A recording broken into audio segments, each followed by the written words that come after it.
Hi, Julie. Hello, you're a bit echoey, but I can hear you. Fine. I'll use the mic.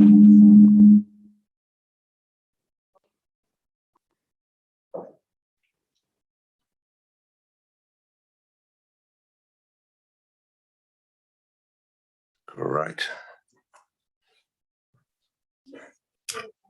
Hi. Testing, 1, 2, 3. Can you hear me, Judine? Great.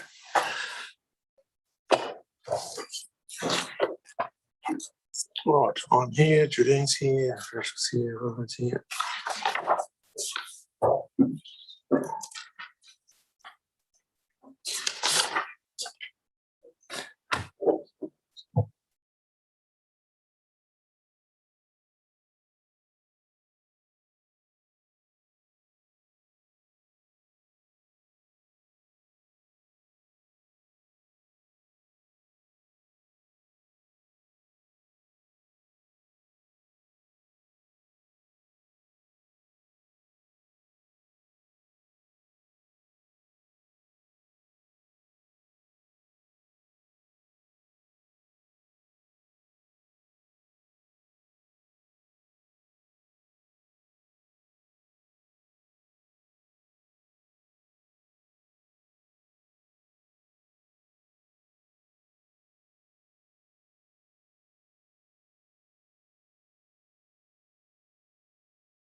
Good afternoon and a warm welcome to the ordinary meeting of the Regional Transport Committee here at Nelson on the 6th of December 2021. As is our custom, we'll start with karakia. E tū. Tuia ke ronga, tuia ke rau, tuia ke roto, tuia ke waho, tuia te hei tangata, ka ronga te po, ka ronga te ao, hue tai ki e. Kia ora. To deal with some of the housekeeping matters that we've got is that the meeting is being live streamed. So we'll need to use the microphones when speaking and turn off when you're not.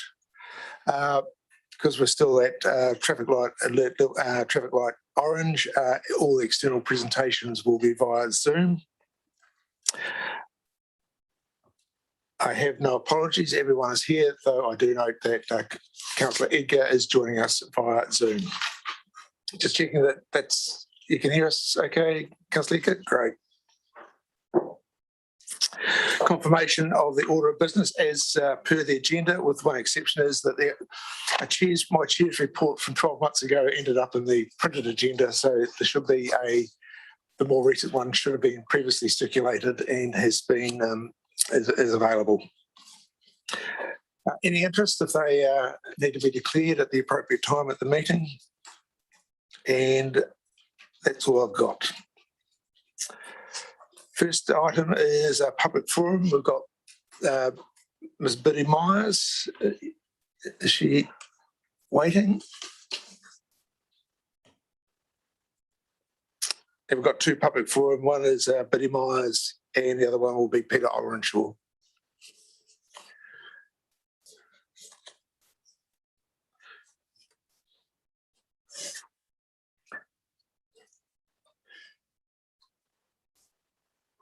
Can you hear me, Biddy? You need to turn your mute off. Yep. Right. Good afternoon. Good afternoon. My name is Biddy Myers, and I appreciate being able to address you on a subject I have researched and have received encouragement from friends who also support this presentation. If COVID was not closing in on us, I would have asked some of them to join me today. My talk is about electric vehicles and to say why I'm concerned that there are some gaps in the support provision for EVs in the top of the South Island and want to argue that these need addressing, especially with the recent increase in sales. I commend the Nelson Council for their provision of EVs for staff and use and recharging within their own car park, as this indicates an awareness of the need for more facilities in the Nelson area.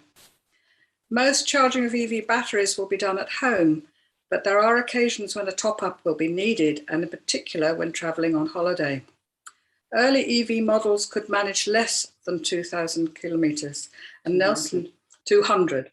And Nelson has a large population of Nissan Leaf cars like mine, which can only just make it to Murchison or Tarka. However, the latest models from manufacturers travel greater distances, but also require much longer recharging times. While the NZTA has a goal to provide fast chargers for state highways every 75 kilometres, this is not yet achieved for our area.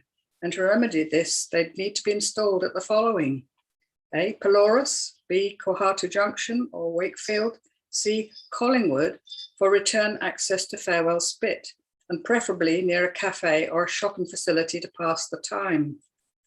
Because of the limited sites, it's important to remember to check before starting along the journey that the EV network map shows that the function status of a single charging unit is okay. It's unfortunate that sometimes it will be out of action for maintenance or damage, so there are two problems facing EV drivers. A, they need to be sure a charger is working or find an alternative route, and B, allow extra time to queue for access to a single unit. Waiting in a queue, anything from 10 to 40 minutes, will not be familiar, especially for new owners or tourists who have decided to hire an EV. Also, the sign will bring an unreliability to travelling as planned. B&B willing to allow a slow overnight charge and the only alternative caught out, like my friends recently. Both problems would be solved if there were 2 units at each fast charger station. The queuing time factor would be reduced, and it would be unlikely. We and the TDC are responsible for transport issues in the region.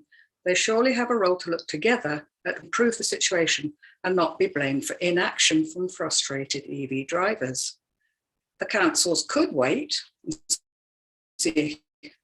act to see how things go, but note there are almost 1,000 EVs in the Nelson Tasman region and another 4,600 in Canterbury, with Nelson being a major holiday destination for Christchurch folk. However, there are a range of more positive actions as suggested below. You could look for funding of the Low Emission Transport Fund are now open for application.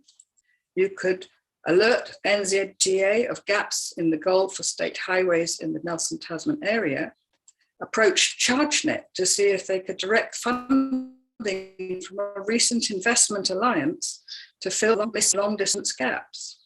You could seek collaboration with businesses, banks, airport, car hire outlets, hotels, and bigger stores to share the costs for a second fast charger unit adjacent or nearby to existing fast charger stations, especially in Richmond, Murchison, Motueka, and Tarka.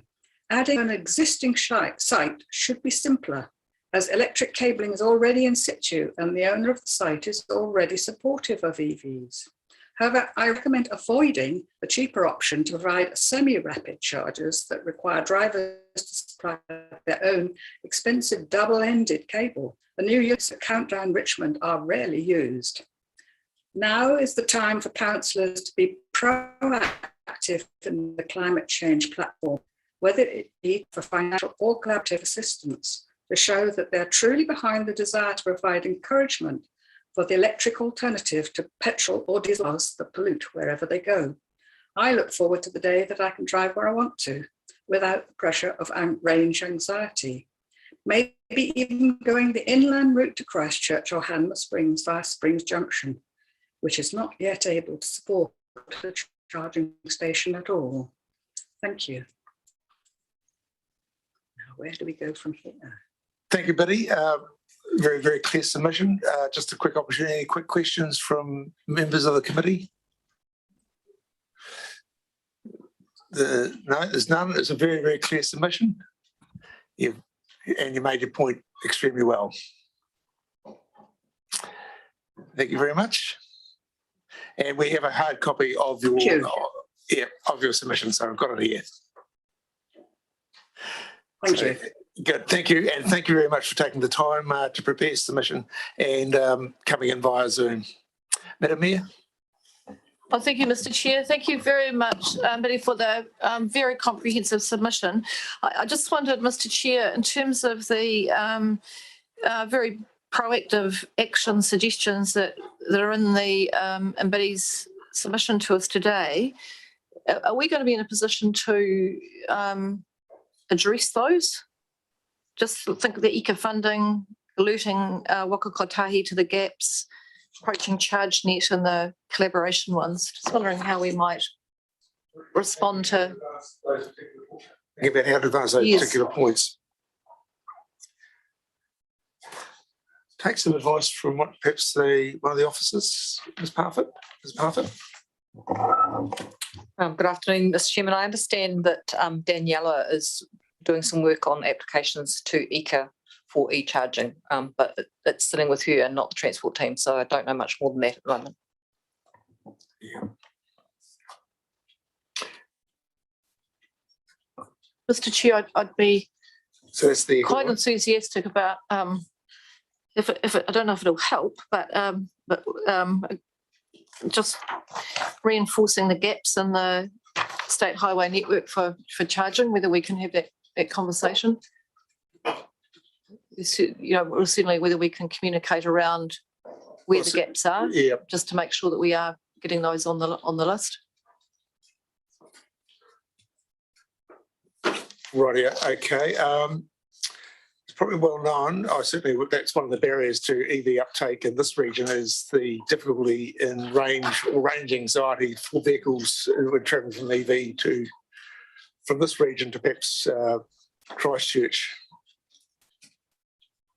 I suppose we can send a letter to NZTA alerting them to the gaps, but I think it's probably pretty self-evident, but we could probably reinforce that, and also in terms of the route down to Christchurch and perhaps the West Coast and to the west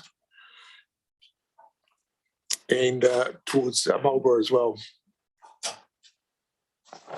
because I do see it as a hindrance. And I'm just looking at the second one about building up local capacity at local businesses.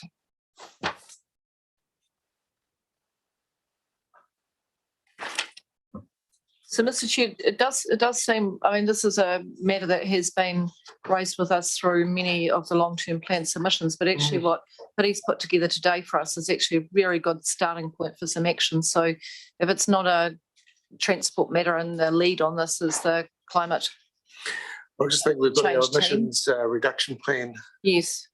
It's coming to council This week. this week. I think so. No, we've got a submission back to government coming this week.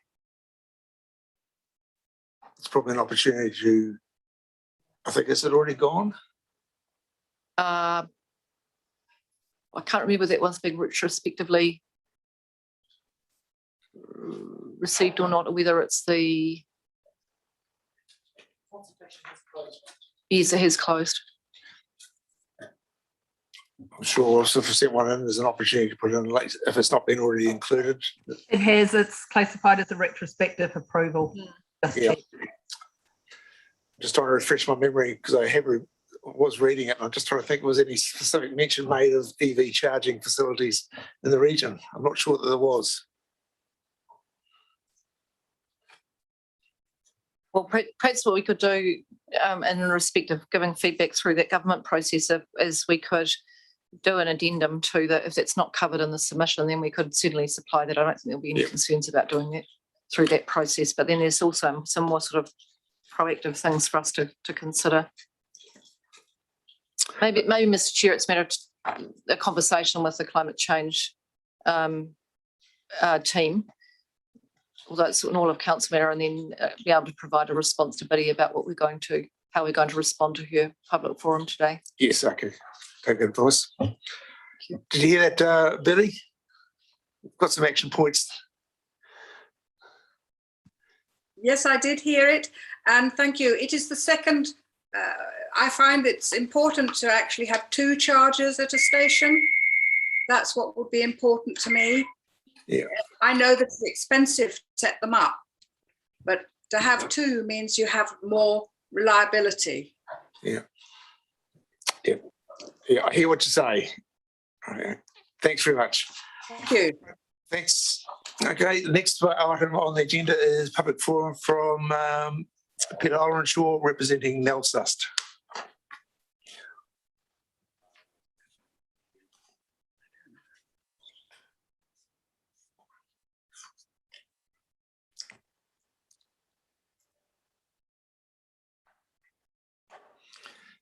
Yeah. Good afternoon, Peter. Good to see you again. Hi.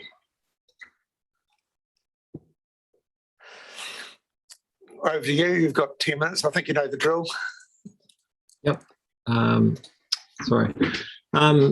Thank you for the opportunity today. I'd like to speak about bringing forward bus priority, how important that is for Nelson's climate change response. So generally, Nelsust is pleased with the future access study.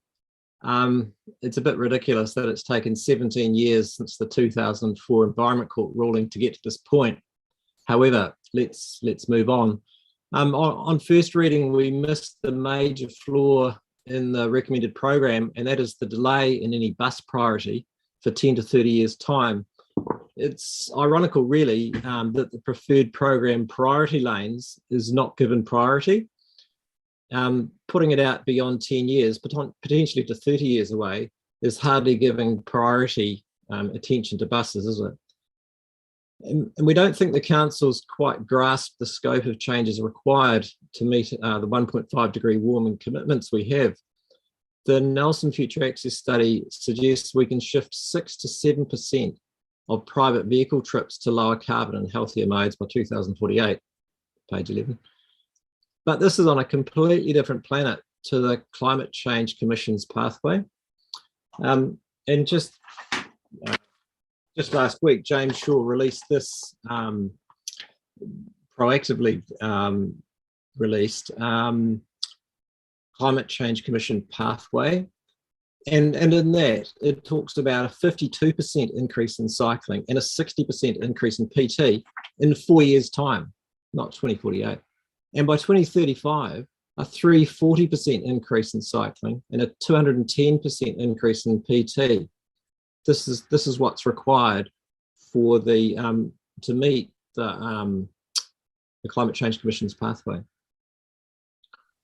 And in a recent report from Stats New Zealand, the Nelson region has the lowest absolute emissions of any region in the country. You think, wow, great. But we actually have the highest emissions per capita. To quote, households in the Tasman region emitted the most per capita at 2.9 tonnes. Marlborough emitted the least at 1.6 tonnes CO2 per capita. So how is it that we emit almost twice as much as our friends across to the west? Stats New Zealand breaks down emissions further into various industries on one hand and household emissions on the other. At the household level, transport emissions make up 90% of the emissions averaged over the whole country. But here in Nelson, they're 94%. What this means is that at a household level, everything else other than transport is just noise as far as emissions go. So transport emissions really matter here in Nelson. And this committee, your committee, has to shoulder a major burden of making major reductions. The goals should be at least what the Climate Commission says necessary. We need to be aiming for a 340% increase in cycling and a 210% increase in bus patronage. So for mode shift to actually happen, we need to make it happen, for mode shift to actually happen and not just be a talking point, active and public transport need to be the most attractive options for most people. It really is as simple as that. If not enough people are using active or public transport, then you haven't made it attractive enough. One of the essential means of making PT more attractive is to make it time competitive, if not faster than car commuting. If buses are stuck in the same traffic as cars, people would sooner be in their cars. So we have to make express bus trips at least as fast as taking the car. A central tenet of the Future Access program seems to be that bus priority is all or nothing. We think that approach should change to an incremental rollout.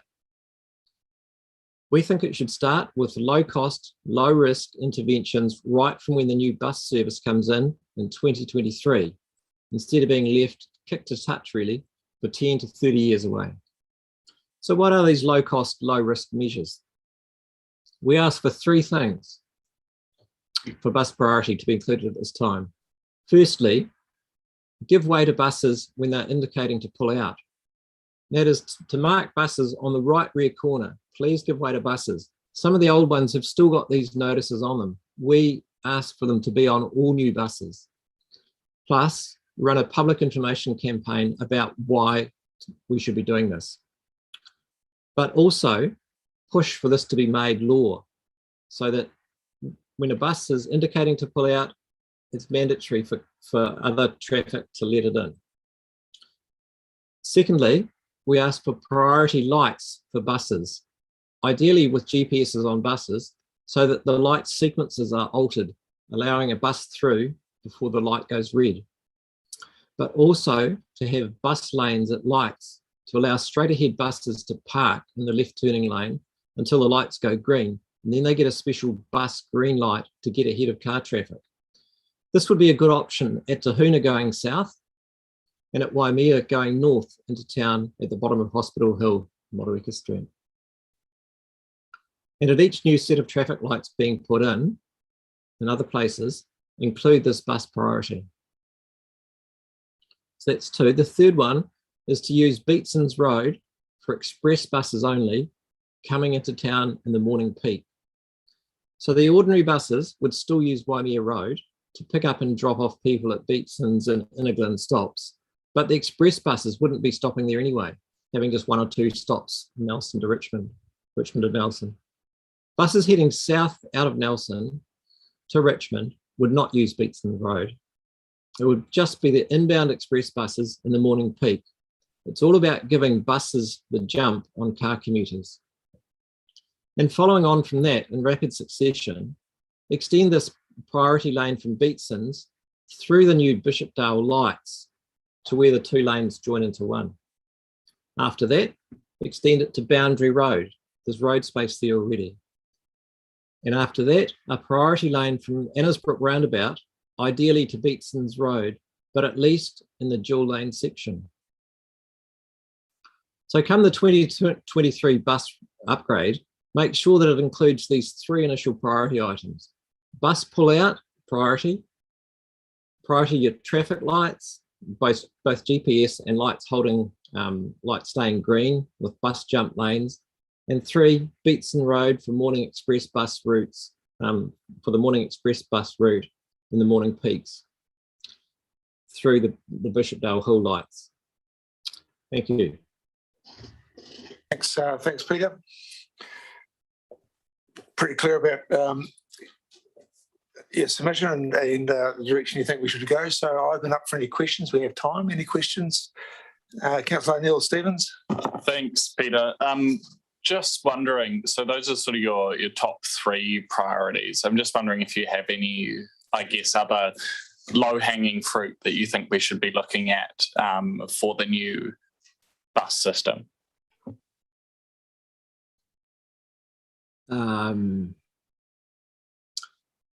Things like the bus depot in Nelson is, I'm not sure how quickly you can upgrade that, but that's very substandard, and we've now got vagrants basically living on those seats, making it very unattractive for people to use, and the toilets are hard to use or get access to. It's just appalling, really. So if you could do that, that would be a good start. I believe a new station is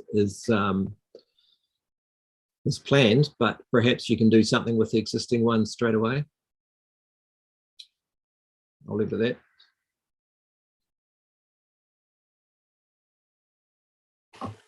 that. Thank you, Mr. Chair. Thanks, Peter, for your email and presentation. And so this is just a question back through to the officers. I was reasonably confident that a number of the matters that are raised in the submission are part of the NFA package in terms of the intended implementation. I just want to check with Ms. Parfitt, because I know that we had several discussions, particularly around how we would use the traffic light sequencing and other things. Thank you, Madam Mayor. Through the chair is, yes, a few comments. Certainly we are planning at the new intersections, the bus jumps. So at the Franklin Street intersection and potentially at the Parkers Road one that are proposed through the NFA study, bus jumps would be very much a part of our planning and design for that. And just as recently as last week, we were talking to WTOP, which is the Wellington Transport Operations Centre, about how we can give bus priority at existing signals. The other point I can just make is the bus priority when pulling out has been recommended in national legislation as part of the Accessible Streets for People package, which Council submitted on last February, and we supported very strongly that.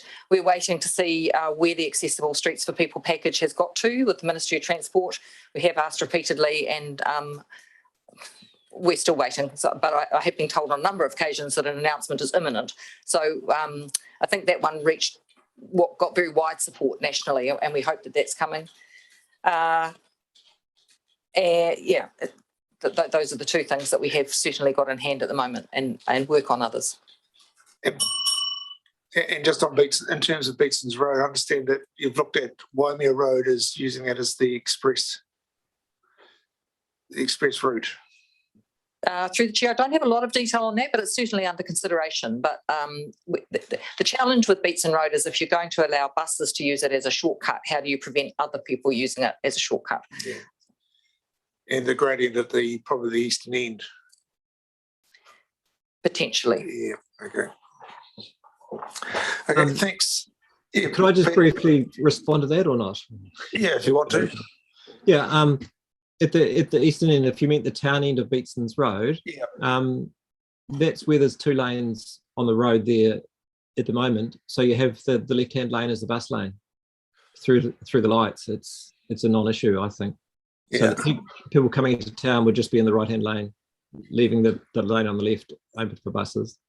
Carl, at the Climate Forum Transport Group has come up with a solution to keep other vehicles out of using Beatson's Road, using cameras. You should have that information, but if not, I'll get that forwarded to you. Yep, be happy to receive it. Thank you. Thanks, Peter. Okay, that concludes the public forum.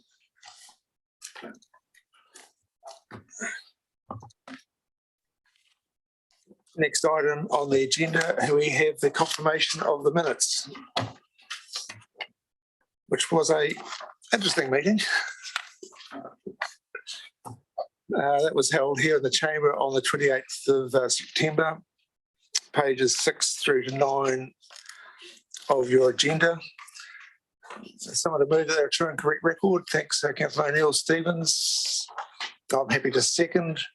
Any discussion or debate?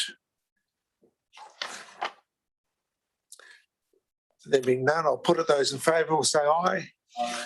Anyone against? Anyone abstain? Carried. Thank you very much. Next one is my chair's report. There should be a hard copy being circulated.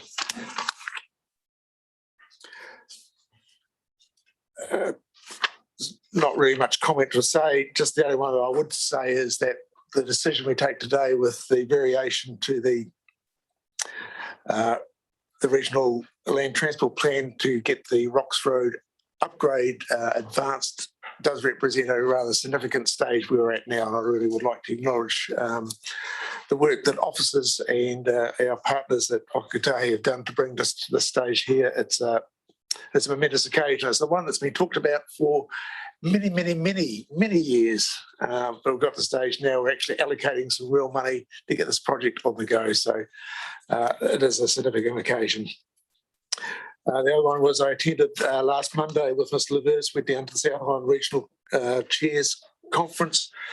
Just a brief summary of some of the matters there, but the emissions, discussion around resilience and freight movements were ones that were topical, but I'd have to say that the emissions was probably the significant issue. Ms. Bate, you. Thank you. I just wanted to clarify on Rocks Road. So the business case will be considered by our board at their December meeting. So obviously that's also a key milestone that we have to just pass through. And the decision to vary the RLTP is to allow it to be considered for NLTP funding. It's not the actual allocation of that funding at this stage. So while I absolutely admire your optimism and enthusiasm for getting it started, we just have a couple of steps to get the money actually available and on the table. But we're working on that, and we'll continue to do so once those approvals are through.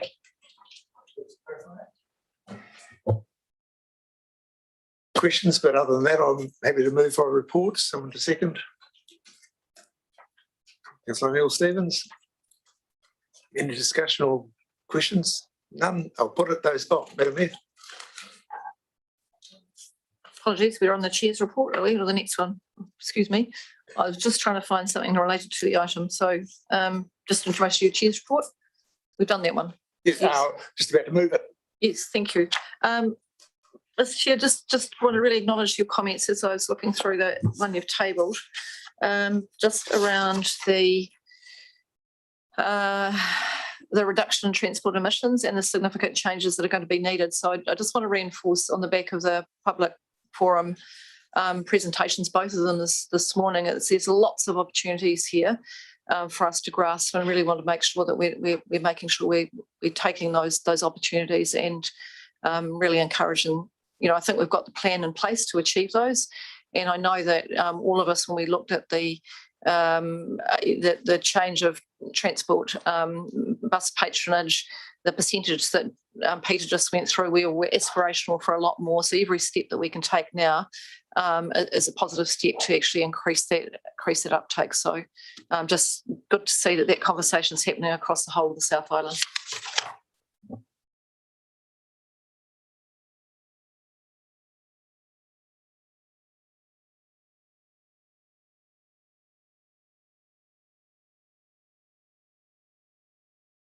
Next item is the variation to the Regional Land Transport Plan and Rocks Road Walking and Cycling pre-implementation.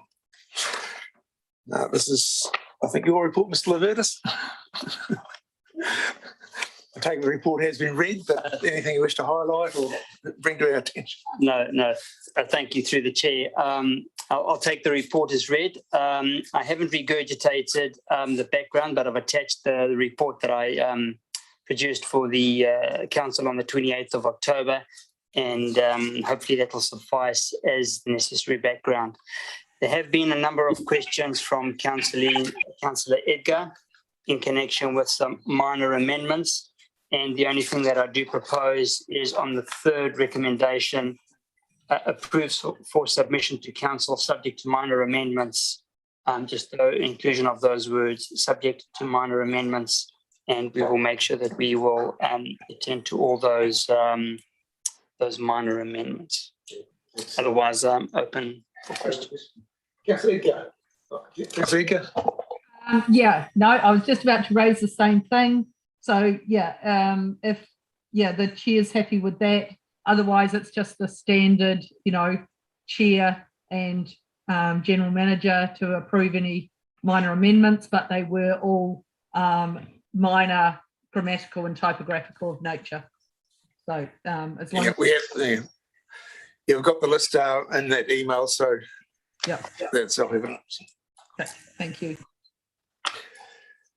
Right, any questions of the officers or to the report? Councillor Edgar? Sorry, and just one question. So, we do note that resolution 3 that we'll just be advising TDC and MDC of the changes, but so the documents on all 3 websites are the same. Will they then be updating their documents so that there's, one, because otherwise someone looks up, the Titaihu regional land transport plan, depending on which council they went to, they could get a different version. So as well as notifying them of our changes, will they be updating their plans and on their website so that we actually have a consistent source of information across Titaihu on the RLTP? Through the chair, yes, we'll be making sure that there's one document that's accessed through whichever portal represents the correct view. Did you get that, Kazika? Yeah, I guess, so will it be corrected on all portals? We will make sure that there's a consistent version that reflects all the changes. Yeah. Yes. Lovely, thank you very much. All right. Councillor Neil-Stevens. Yeah, so this variation just covers the Rocks Road walking and cycling pre-implementation. Are there any other variations required for the broader implementation of the NFA? Through the chair, we've taken the words out of the detailed business case executive summary and inserted them into the regional land transport plan. So that does make reference to the other things in a little bit more detail. It just mentions the specific intersections, for example, but the variation required, the financial required, is just in relation to the Rocks Road pre-implementation. Great, thanks.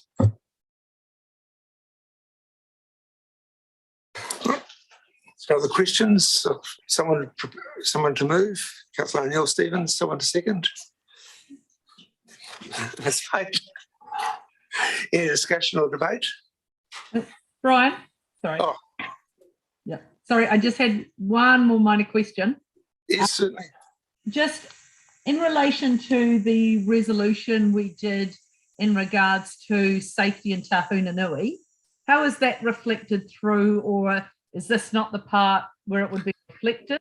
I just, it's that connection between council resolutions, the plan that it related to. So how do those two tie together? Yeah, this part is just the pre-implementation for the Rocks Road upgrade, so the walking and cycling section around there on the seat wall.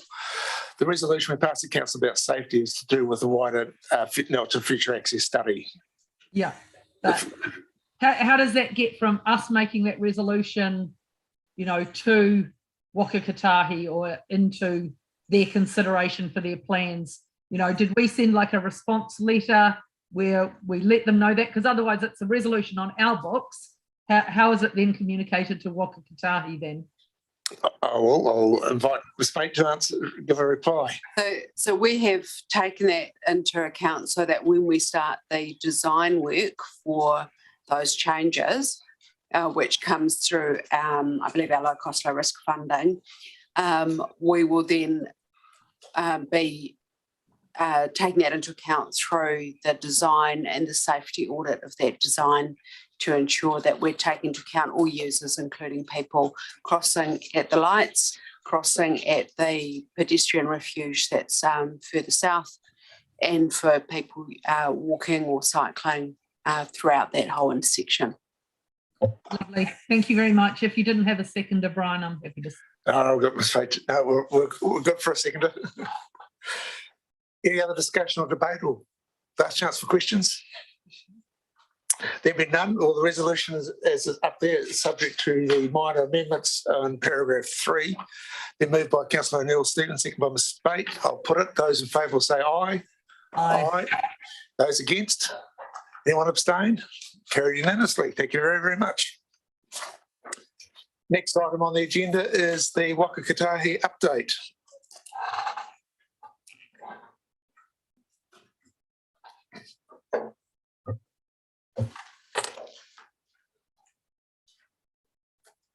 Just waiting for my pictures to arrive. Excellent. Thank you very much. So as usual, we've got our national update followed by the regional update. So the first item is our Road to Zero annual monitoring report. And we did see some good improvements over 2020 in terms of decrease in deaths and serious injuries against our baseline year in 2018. However, I'd caution that with COVID lockdowns that it probably looks a little better than it is when we take a like with like comparison. So we still have a lot of work to do to fundamentally shift deaths and serious injuries right across our system for all users of the land transport system. But we have been working across multiple fronts because achieving Road to Zero means that we have to use every single tool at our disposal to change behaviours and to provide both the education incentives to change and the enforcement of behaviours that are high risk. So the Drug Driving Amendment Bill is an important part of that. As mentioned earlier, the MOT has been leading public consultation on Accessible Streets package, and we're looking forward to progressing those, which are all about helping to make mode shift safer for everyone. The Land Transport Amendment Act to enable the setting of speed limits rule changes will help make it both more straightforward to change speeds to be safer, but also to improve consistency for every part of New Zealand, which will help drivers to know that they're entering the right kind of speed environment. The Safe Vehicles program, obviously, as much as possible, we'd like to see 1-star and 2-star cars removed from our vehicle fleet as soon as we can, and being able to filter for that when you're searching, for example, on Trade Me, and get the safest car in your price range is something that's been really important, and continuing to inform people about why getting the safest car that they can afford is a great idea, especially for our most vulnerable young drivers and new drivers. And obviously, national road safety advertising programs and training are an ongoing part of what we do. We've just released a new campaign on safe speeds and why we're starting to roll out that nationwide process of changing speeds. The Standard Safety Intervention Toolkit has also been something we've been working on there to really make sure that we're making publicly available all of the types of interventions that can make our transport system safer. And so we're constantly updating and rolling that out, and it's available for all road controlling authorities, so local government as well as for ourselves. We're not only about building infrastructure, we're actually also very keen to look at how we can partner in the communities we're working to deliver broader outcomes through employment, through training, through supporting local businesses. And so we have been working with MOT suppliers for a number of our activities so that we actually are looking at how we can bring smaller providers or providers located in the communities we're working into what we do and how we do it. So it's an important part of how we're changing some of our procurement. Similarly, we are reviewing how we operate and what we do to lower our energy usage and emissions, both in our day-to-day work, but also in the way that we construct and build infrastructure and then maintain that infrastructure over its life. So we're constantly looking at this and making sure that we're making anything that we do available publicly so other people can also look at that. Tohu Huarahi, we are looking at Māori bilingual traffic signs, And we've been consulting on this in relation to school signs. With the changes to speeds around schools coming in as a priority area, there will be need to change some of the signs around schools. So this is a great opportunity in a cost-effective way to be able to bring in those changes, but also provide the opportunity to use bilingual signs. And we've looked internationally and considered what other countries have done in considering bilingual signs. And we're obviously working with Te Mātua and Te Taurawhiri, Te Reo Māori to get the best options, which are being consulted on at the moment. And then once we have the changes to the rules around the use of those signs, we'll be able to implement them, which is a great first step forward. The emissions reduction plan, obviously government's been consulting on this, and we're also looking at how we can contribute to this in terms of mode shift, increasing EVs and low emission fuels, and decarbonising heavy transport. And we're taking an avoid, shift, improve framework. So that is that we avoid the trips that can be avoided first. So that reduces the need for the types of vehicles that might have those emissions. Shift to a cleaner option where we can, and then improve the types of vehicles if we can't do either of the first two options. One of the things that is perhaps less visible often to the public, but is very important to us, is how we're funded and how sustainable our funding is. We've spent 18 months with the Ministry of Transport reviewing our regulatory funding and fees, which is the first comprehensive review we've had since 2008. And we have confirmed that our current funding situation is unsustainable, and that the fees and charges across the system aren't sufficient to support our regulatory services and underpin the ongoing investment and maintenance of our existing infrastructure. So the government will be considering the options for how we move forward and create a more sustainable funding model for the future. So we have developed a model that we believe will enable us to continue to function in a cost-effective way. But we do need government decisions to bring forward each of the steps that are needed for that to happen. So it is really important, as you know. The government did enable us with a loan facility so that we could meet the demand for investment and maintenance across the network in this NLTP, but we have to start repaying that loan in the next NLTP. So it is pretty important that we get this resolved.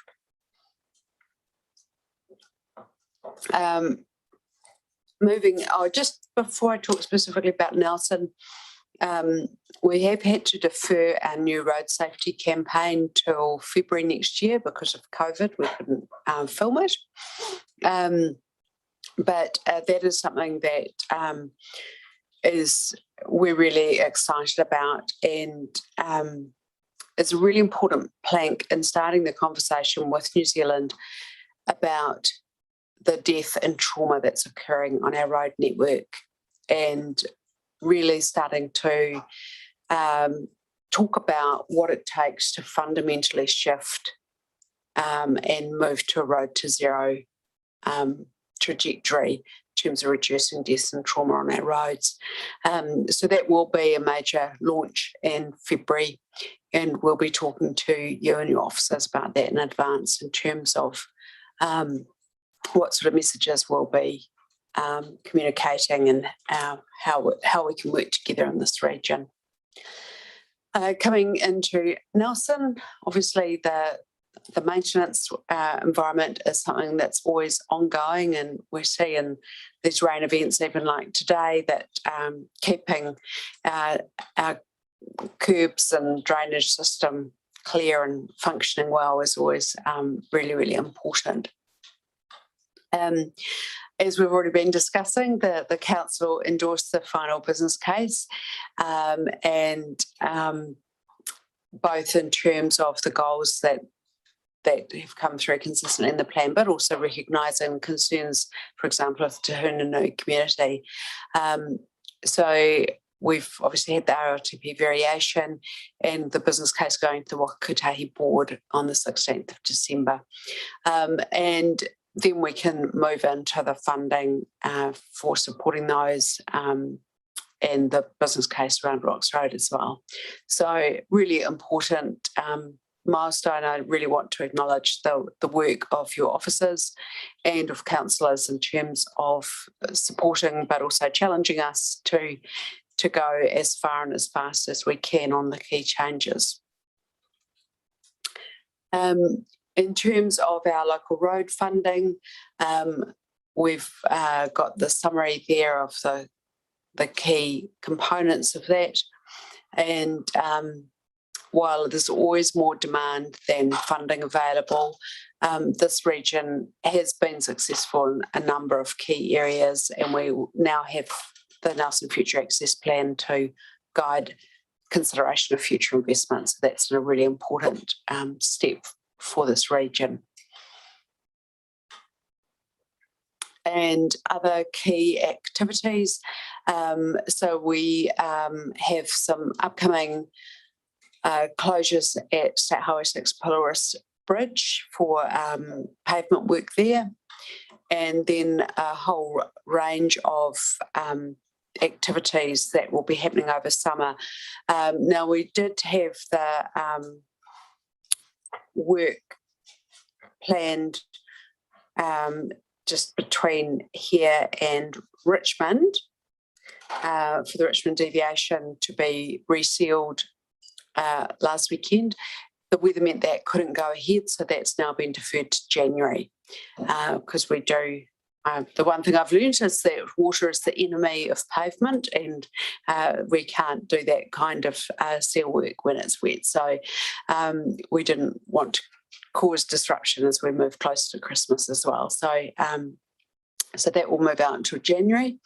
The Richmond program business case has been going through a similar process as Nelson Future Access Plan, and that's will be going to the board next year.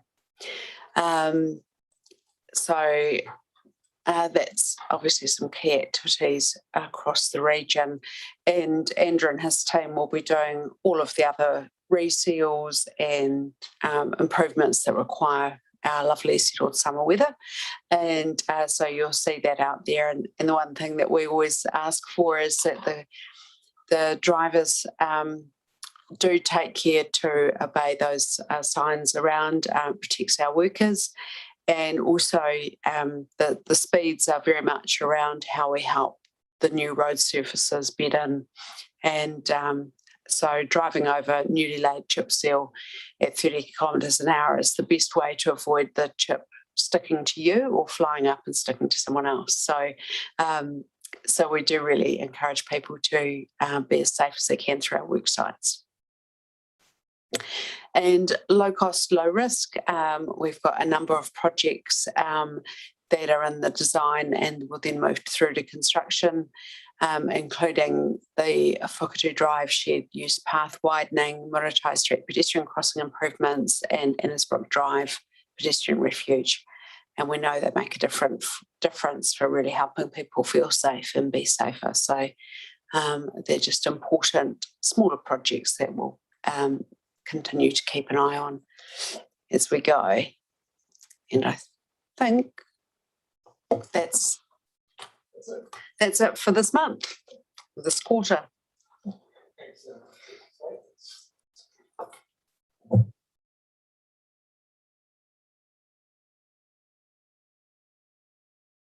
Someone using it. I think it's there we go. Right, opportunity to ask any questions or debate. Councillor Neil Stevens. Yeah, thanks, Emma. Just wondering, going back to like the first slide, I'm just wondering if we have any sense of when we might be getting that speed limits register. The new speed management role. Yes. It's slightly out of our hands. It's in the hands of our parliamentary schedulers. We're hopeful that it will come through relatively soon. It doesn't negate the need to still do some important steps to consultation engagement with communities, but it will make it a lot better. But there's a bit of work to do also in terms of how each of the road controlling authorities and the role of the RTCs gets confirmed through the process. So I think everyone's working as fast as they can, and some councils aren't waiting for it or are still going ahead with making changes that are in alignment with the intent. So as soon as we know, we will let you know. Thank you. And I'm guessing the Accessible Streets package is in the same boat, or do we have any sense on when we're getting that? It's close. Yeah, it is the same category, and I'm fairly confident we will be getting a significant step forward in terms of what we'll be able to do with that package. And then just finally, a couple of years ago, there was a bit of noise around the Glen Road State Highway 6 intersection around safety, and that was at the same time as we were dropping speed limits between Nelson and Blenheim. Is that on Waka Kotahi's radar? I know that there's been work done around that in the past. I'm guessing you don't have the answer to hand, but if we could get that. And Andrew can give you a specific response. What I can say is that just looking at some of the preliminary information, so we don't have a full set of data yet, we're certainly seeing along that corridor that we've had real improvements in terms of reductions in crashes and in the seriousness of crashes, which is absolutely what we wanted to see. In terms of that specific intersection, Andrew, is there anything that you could add?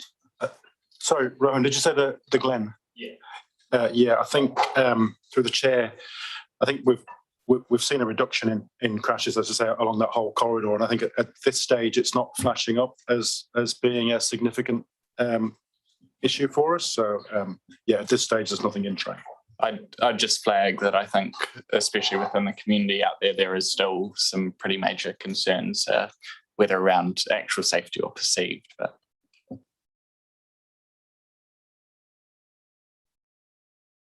Councillor Ika, your turn. Thank you.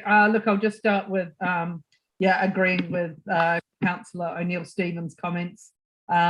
Certainly for cyclists, in particular of that intersection, there's still real concerns.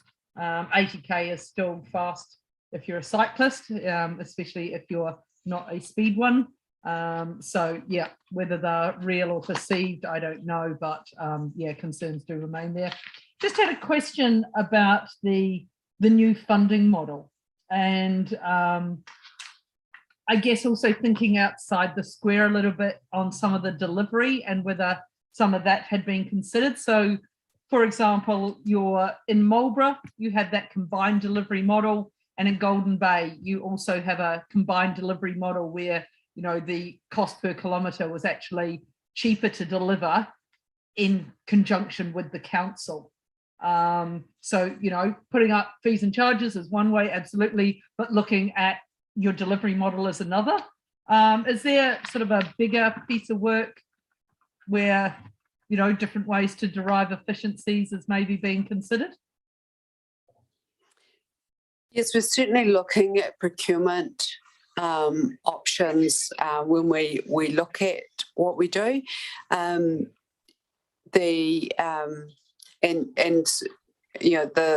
The alliance model is used in some locations and some projects, which provides some advantages. Obviously, if you save money, you share that, but also when costs increase, you share that as well. So there's a mix of things. I think one of the things that is really impacting at the moment, there's a range of things actually, but supply chain problems are driving up costs. So access to plant equipment and people is having a significant impact at the moment, and we can't see significant opportunities for that to change. Access to things like aggregate and the need to truck them around the country is also, if we can access local aggregate, that's obviously much more cost efficient, and we look to do that where we can.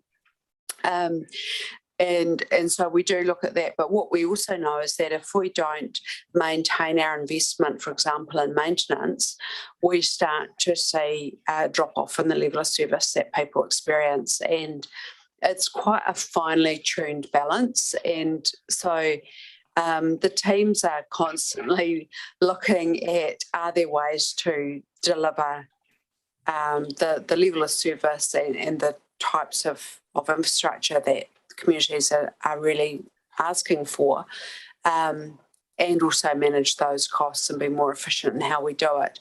And the shared model over in Marlborough is a good one, and we believe it has real benefits. But then when you've got a really challenging and expensive part of your network, like we've got in Kenepuru, for example, that is always going to be expensive to maintain. So we have to keep weighing up all of those factors. I don't think there's an easy answer in the face of the types of escalation in costs that we're experiencing right across the country right now. But where we can, there's amazing innovation in the people who work both in councils and in Waka Kotahi in terms of, and our contractor partners in terms of what can be done. Thank you. Yes, and it's definitely not a one-size-fits-all kind of thing. So, yep, what works in one area may not work in another, but as long as the innovation is continuing, that's great. Just next question is about local road funding, and look, I'm sure that there wasn't one RTC that didn't, I guess, over ask in accordance with your allowable level of funding.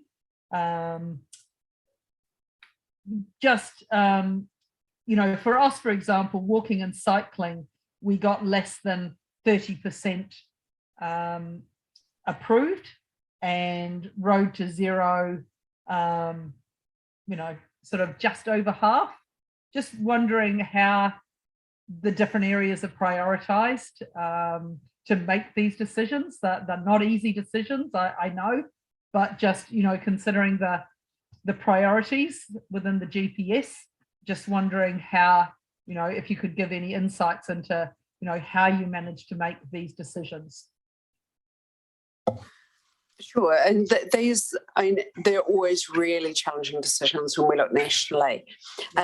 So in looking at those two areas that you've highlighted, so walking and cycling was very highly oversubscribed, and with some pretty large projects in there.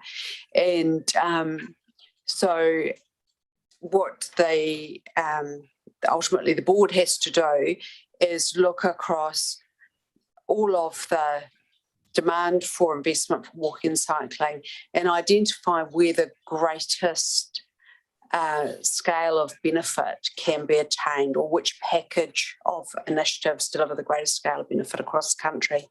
So they're looking both in the big urban areas, but also in the more smaller urban areas and provincial areas of where do you get the best balance of mode shift, for example, or improved safety for walking and cycling. So in that case, we have seen some very big projects funded in some of the more dense areas, simply because you're going to get a greater population who is close to those walking and cycling facilities who can then mode shift. So we get a greater benefit overall because of the population. Then when we look again across the country, you're looking at which options are going to give the best results. And that is really challenging. It's highly oversubscribed, and there's a lot of demand for that. And bearing in mind that the overall activity class is set within the parameters that the Crown has set for it. And given the challenges we've had right across the National Land Transport Fund this year, the board was unable to fund most activity classes very much above the bottom of the band. In Road to Zero, again, we're looking across the country at which interventions have the most likelihood of reducing deaths and serious injuries. And so again, it's a matter of weighing up the volume of traffic, the type of existing infrastructure, and the scale of change that can be achieved by that investment.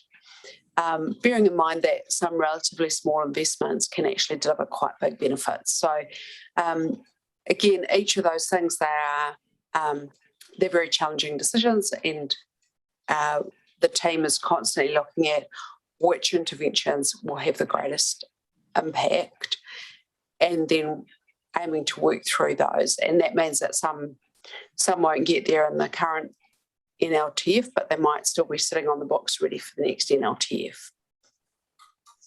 Thank you. And just follow up on final question. So just in relation to what you've said, are there any separate funds or weighted criteria to ensure that regional, rural and provincial don't sort of miss out? Because it could be very easy for regional, rural and provincial to sort of always miss out. When it's looking at, bang for buck, which makes sense. It certainly makes sense on one hand, where you could go, this project will support X number of million of people or this many 100,000 people. But yeah, how is that balance sort of maintained? Yeah, are there separate funds or other areas just to ensure that, smaller communities aren't missing out? We don't have separate regional funds. We have previously had activity classes that are specific for regions and occasionally there are other funds like, for example, the Provincial Growth Fund that was specifically targeted to regions. And some of the COVID response funding was targeted to regions. So that's outside the National Land Transport Fund. So within our fund, we certainly look across all regions because, as I said, certain types of interventions may still have a big impact, for example, on safety, even in a rural or provincial area. So we are balancing that up, but certainly volumes do matter in that picture because it is about the collective risk, and we're trying to drive down collective risk when we're talking about safety. But we are looking at that all the time, and certainly that's one of the reasons why we've brought back in our regional leadership model and our regional leadership teams is to give effect to that and have consistent voice across all parts of our business that are looking at each region and saying, are we doing the best we can for the country and for each region?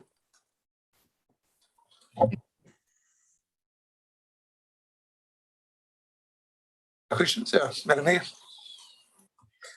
Thanks, Emma. Just your comments on pages 46 and 47 about the regulatory funding and fees process and a new funding model on the basis of the review. Should we read into that that's going to start to have a stronger user pays element to it? Is that what we should take from those pages? What we're constantly trying to weigh up is that balance between the payment for a service or for access versus the public good aspect of having a fund that supports infrastructure across the country. So we are in a situation currently where the current payment that is made for access or for use of that doesn't cover our cost of maintaining and reinvesting in it. So we're looking at all of those options. So there's obviously the payment for a particular type of service, and so that's most easy to see in terms of WAFs and COFs is the payment covering the cost of providing the service or licensing fees, so on. To what extent should government fund some of those services, or are there other revenue streams that haven't yet been considered or not yet available to us? What's the role of exemptions, for example, of EVs currently in terms of driving a change towards a particular mode versus paying a share of the cost of providing the infrastructure for those? So we are looking at all of those. I can't comment obviously on what the balance will be in the final package that government agrees to. Okay, so specifically with relation to sort of the regulatory funding and fees, so regulatory fees, what's captured in what you would call regulatory? That includes licensing people and drivers and vehicles. Okay. All right, so it's not part of the So we're looking at like heavy vehicles and those sort of all the compliance issues there. That will be an area as well. Yeah. Okay. So that's the COFs, yeah, certificate of fitness side, and then obviously we have road user charges and fuel excise duties. Okay. All right. I do understand obviously, and I've been concerned about your hypothecated fund and how under challenge it is. That it's really, and I don't know that it is a sustainable model, to be honest, to achieve the outcomes that we're trying to seek with emissions, particularly emissions reduction and safety, getting to zero. Then I guess part of that I would look at and just probably reflect the cost pressures that are on many of our small to medium businesses. That yes, I do get the cost recovery issue, but I just say right now the feedback I get from our businesses industries in the region is that they are seriously stretched in terms of their capacity, and particularly for our small to medium businesses. So if there are going to be changes, then I'd just like that to be with some feedback to the decision makers. Thank you. Thank you. Yes.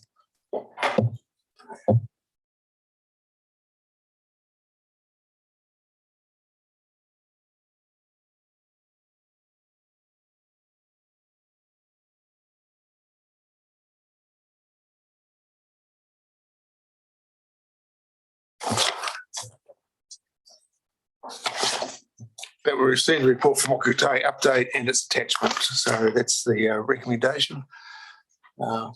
Someone to put it? This mate, it's your reports. Someone to second? I'll second it. Any discussion or debate? There be none. I'll put it. Those in favour say aye. Aye. Against? Carried. I think that concludes us for our business this afternoon. Thank you very much. Thanks for your attendance. Got through the business, and we'll close with karakia.